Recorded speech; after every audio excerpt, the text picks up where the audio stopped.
memang yang namanya legend tetap legend aja. Jadi lihat aja semuanya pengen foto sama Bang Roy. Mas Roy, ditanyakan, saya ajak Mas Roy karena apa? Memang legend, memang ganteng.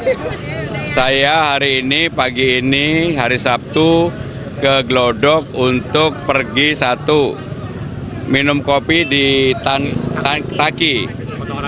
Kemudian yang kedua potong rambut, yang ketiga saya memutari pasar ini, menemukan banyak hal yang tidak pernah saya lihat selama ini dan saya bayangkan, termasuk karena tradisi di Jakarta di tempat ini adalah lepas burung.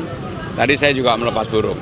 Ini adalah simbol-simbol budaya sebenarnya, simbol-simbol budaya yang dipercaya oleh sebagian besar masyarakat, hampir semua orang mempercaya itu. Bagi saya pribadi mudah-mudahan ini menjadi energi yang positif, ya. Mas Pram tadi sempat ke pasar juga, tadi ada ini nggak, apa aspirasi yang ditangkap dari para pedagang? Jadi tadi saya menanyakan di pasar dan beberapa toko, rata-rata omsetnya sebenarnya masih stabil. Karena apalagi sekarang ini kan banyak turis yang sedang berkunjung ke tempat ini, banyak sekali mereka, dan mereka minta untuk kalau pemerintahan yang baru untuk fasilitasnya dipermudah lah, diperbaiki dan sebagainya. Rata-rata itu yang jadi permintaannya. Durasi debat yang wacananya akan bertambah begitu?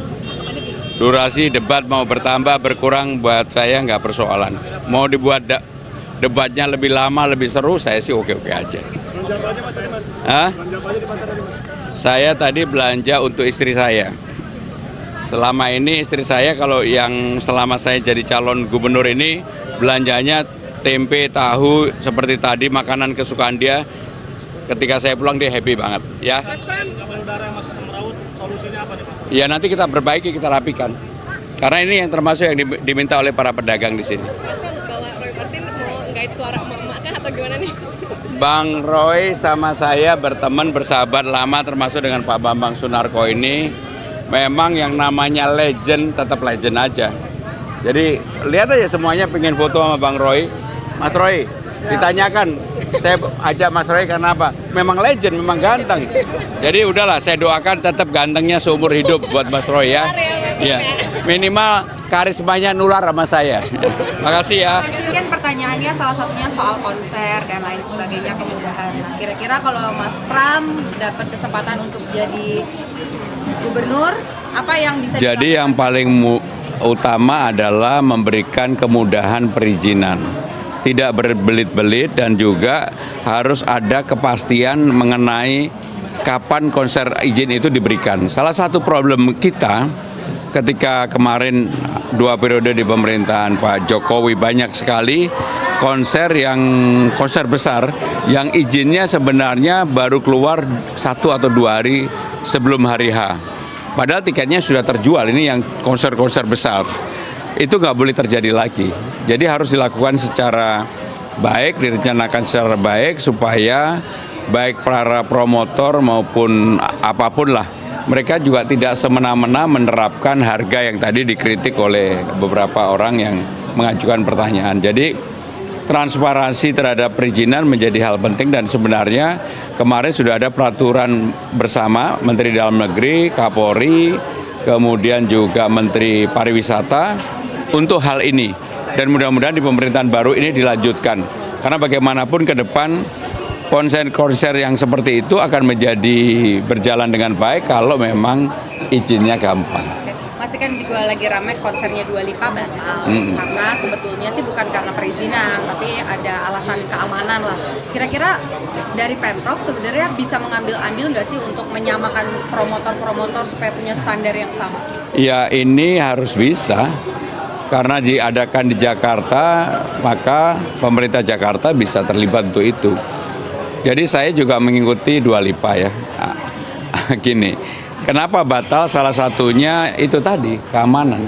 Dan ini kan juga pernah terjadi. Padahal dia udah wira-wiri di Jakarta kan gitu, udah belanja beberapa makanan di Jakarta, di Singapura. Di Singapura kenapa mereka merasa aman nyaman? Karena itu tadi terproteksi, termasuk pada saat konsernya Taylor Swift pada waktu itu.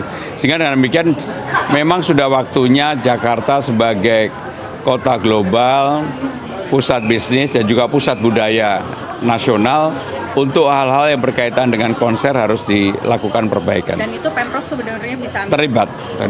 Mas, ini soal survei kemarin kan sudah sampai angka 38%. Tapi kalau mau satu putaran minimal harus lebih dari 50%. Yakin nggak bisa sampai angka itu dan gimana caranya, Mas? Waktunya tinggal sebentar lagi soalnya. Ya, waktunya masih 20 hari. Kurang 19 hari. Dulu ketika saya memulaikan dari 0,1%.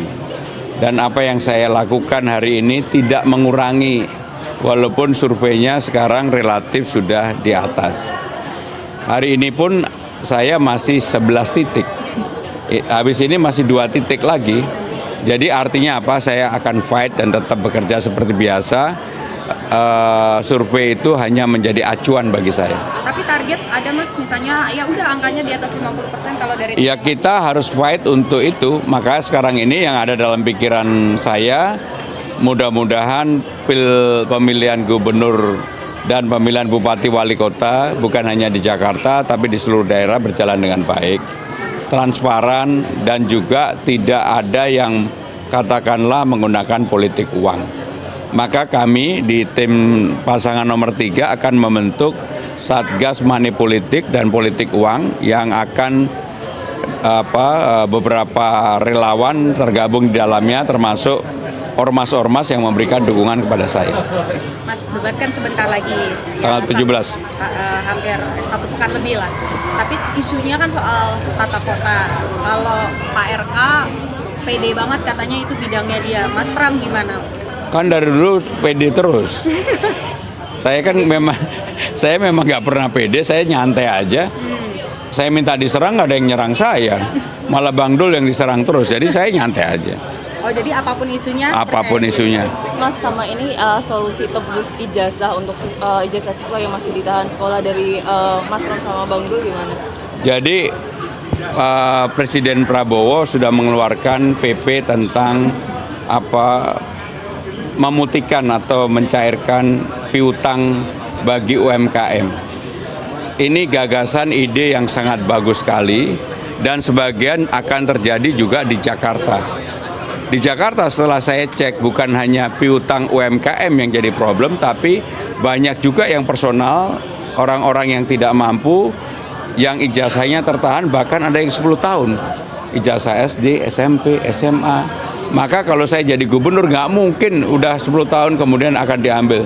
Kita putihkan supaya orang yang harusnya berhak mendapatkan ijazah tersebut karena keadaan tetap bisa mendapatkan. Kalau nggak akanlah ditebus. Berarti artinya penerapan PP itu bisa diterapkan untuk Bisa. Uang PP-nya aja bisa untuk UMKM, kenapa untuk personal yang dianggap orang tidak mampu tidak bisa diputihkan? Saya akan putihkan. Ini kan tinggal 20 hari lagi, Mas, kampanye. Sudah ada agenda kah mau makan bareng sama Pak Anies? Saya sekarang konsentrasi untuk keliling. Malam ini masih ada 2 lagi. Terima kasih, Mas.